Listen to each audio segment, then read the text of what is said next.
Hi, everybody. My name is Phil Gavin. I'm a police officer with the Niagara Regional Police in Niagara Falls, Canada, and with me today. Hi, I'm Bryce Benarski. I'm the Supervisor of Public Relations and Affairs for Niagara EMS. So we are doing something a little outside the box today, and it's something that affects both our agencies.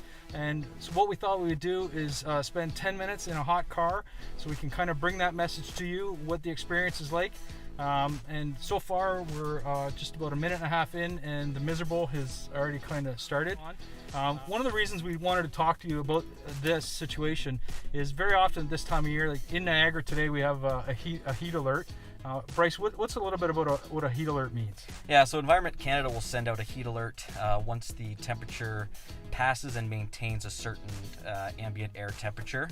And so whenever you hear a heat alert, it's definitely important that you protect yourself, that you protect your loved ones, children, the vulnerable, as well as our pets as well. Absolutely.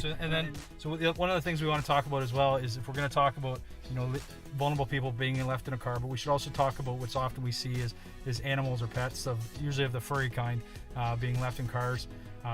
And I got to tell you, you just can't do that on these days. It literally, an animal is going to pant, and eventually their ability to pant and cool themselves, it just stops, and then they become in distress. So one of the things we wanted to talk about in Niagara, what is the process? What do you do in those situations when you come across, someone in a car or an animal in a car, and you feel that's an issue on a hot day? So we kind of have the theory is that let's stop, let's assess, let's call, and then you can either monitor, or if you choose to act to rescue that person, that's the process you're going to go to. Stop. Very often people talk about, well, I'm just going to throw a brick through the window. And that's going to be a decision that you will have to make once you've assessed it, and you may have to justify that. Is looking after the animal and the person a priority? Absolutely.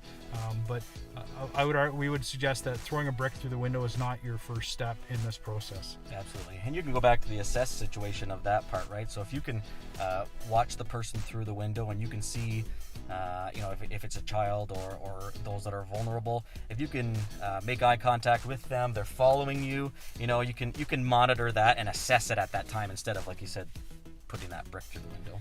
Yeah, so if you can kind of see that, we're when do we start? Is it 206? 206, that's right. 206. We're about 7 minutes in. It's about 42 degrees inside the car now.